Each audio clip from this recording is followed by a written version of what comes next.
Hay vidas que no se narran en pasado porque siguen ardiendo en el presente. Gildardo Marulanda no solo militó en un país que quiso callarlo, sino que escribió desde sus cicatrices y sigue hablando con la misma firmeza que cuando empuñaba un ideal. Soy Fernando Guzmán, estudiante de comunicación social, y esto es Permiso para Vivir. En mis manos tengo dos títulos que representan la libertad, que representan la revolución, yo diría que también los ideales. Y tengo también aquí a mi lado al autor de ambos libros. Estos son los dos títulos y vamos a ahondar un poco más sobre ellos, también sobre cómo nacen y el argumento también para que estos dos libros nazcan.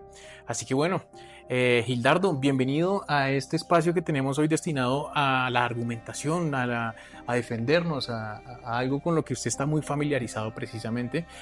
Se los dejo para que los tenga como guía. Cuéntenos un poco sobre eso, Gilcho. Bueno, muchas gracias primero que todo por la invitación. Este es mi primer libro, se llama Permiso para Vivir. Es un libro que, como tú lo dices, está lleno de ilusiones, revolución, ideales, sueños. Quise hacer este libro porque pues por mi vida pasa lo que es la historia de parte en la infancia de Che Guevara y en mi juventud con Carlos Pizarro, ¿sí? Fue muy difícil al principio porque era como decir cómo uno o dos personas que tienen épocas diferentes, o sea, un Ernesto Che Guevara en los años 50 y un Carlos Pizarro que termina su revolución y su periodo en los años 90. Entonces me encontré por ahí una frase muy hermosa que dice, para unirlos, lo llamo retazos de memoria histórica, pensamiento latinoamericano de la década de los 50 a los 90.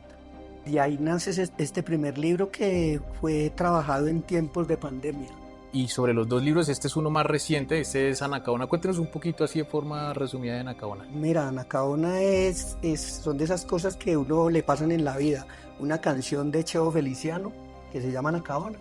Y que solamente dice India de raza cautiva, mujer de la región primitiva. Y algún día lo estaba escuchando y yo decía, pero ¿quién es esa India cautiva? Y me encontré con algo muy hermoso porque tiene que ver mucho también como complemento del primer libro. Porque es una revolucionaria. Se cuenta que fue la primer mujer que se enfrentó a los hombres de Colón. Eso es una cosa muy importante en la historia y en la vida de Anacaona. Y de ahí nace el concepto del libro. Ok, súper bueno.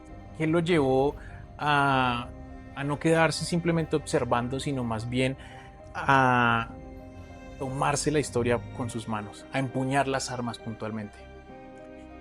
A ver, yo parto de que pues yo me crié en una familia muy humilde y desde muy pequeño me tocó ayudar a mi familia desde los 8 años. A hacer labores como ¿qué te digo? Labores muy sencillas, pero que ayudaron mucho, como trabajar en las plazas de mercado, vender cigarrillos, ¿sí? Hacer mandados y tipo cosas como esas. Entonces, en ese trasegar de la vida, me encontré con personas diferentes que me enseñaron a ser diferente, a leer cosas distintas, a escuchar música diferente. Entonces, yo desde muy pequeño escucho Víctor Jara. Leo el primer libro que me leí a propósito fue Las venas abiertas de América Latina. Entonces en ese sentido encontré que había una revolución, ¿sí? Que había la búsqueda de unos ideales. Yo sé que es muy complicado uno entender eso a la edad de 12, 13 años, pero con el tiempo me fui dando cuenta que había allí una realidad y que había que luchar y que si era posible uno pensar en el otro y trabajar y luchar por el otro. Y bueno, ahí está la revolución y el M-19, que fue donde yo me ingresé desde muy pequeño, pues de alguna manera se empuñaron los fusiles como forma de luchar para encontrar esos ideales, ¿sí? ¿Qué es más fácil, tener ideales o sostenerlos, más bien? Esta es una pregunta muy complicada. Tener ideales no es difícil, porque tener ideales es tener sueños. Lo difícil es mantenerlos, eso sí es difícil, porque mantener los ideales también, y en términos de lo que a mí me sucedió, es tener sacrificios, es hacer sacrificios, en parte yo perdí parte de mi niñez, ¿sí? Y parte de mi juventud por estar en la lucha armada, ¿sí? Entonces, pero cuando uno está convencido de que hay unos sueños, de que uno puede luchar y llegar, no es tan difícil, pero en la realidad sí es mucho más difícil sostenerlos que crearlos y tenerlos. Ok. En este momento, las personas que antes luchaban y empuñaban las armas gobiernan, por así decirlo. Cuénteme usted qué cree sobre Gustavo Petro y si él sigue representando esos ideales que en algún momento decía representar. Ahí hay un argumento muy importante que tú planteas, es que gobiernan, pero no tienen el poder. Okay. Cuando yo hice parte del M19, sí, nosotros una de las consignas era con las armas al poder, ¿sí? Entonces era el poder, buscábamos el poder, porque teniendo el poder esa es la única herramienta para hacer grandes transformaciones, ¿sí? Pero con el gobierno no, el gobierno en últimas son las instituciones y ellas están ahí.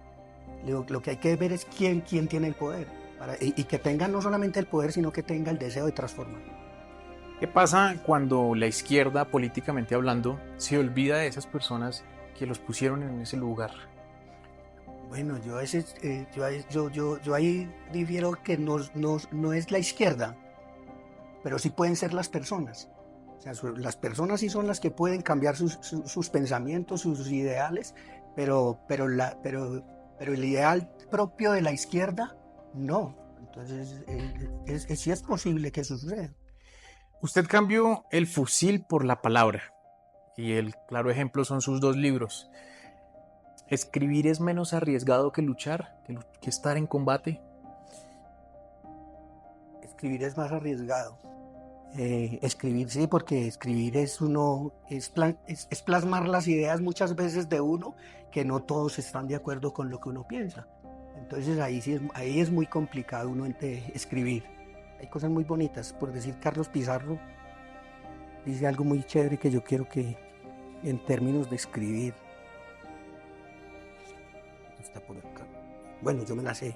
Dice, ofrecemos algo elemental, simple, es que la vida no sea asesinada en primavera.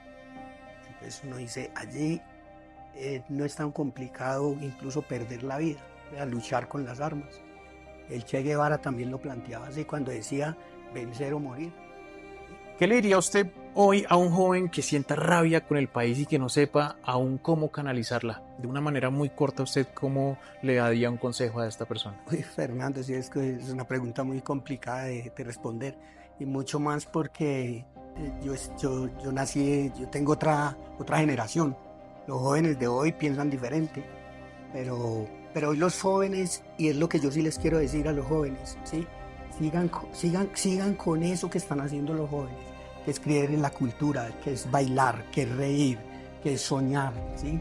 Que es buscar transformar muchas veces desde lo que ellos piensan,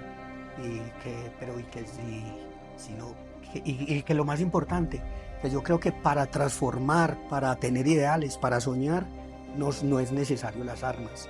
La cultura te brinda otras herramientas, las personas te brindan otras herramientas, la familia te brinda otras herramientas.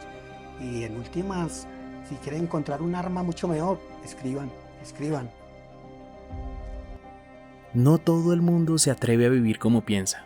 Gildardo lo hizo y lo sigue haciendo. Su historia incomoda, provoca, hace pensar. Y en tiempos donde todos opinan, pocos se atreven a argumentar con la vida. Desde Bogotá, esto fue Permiso para Vivir.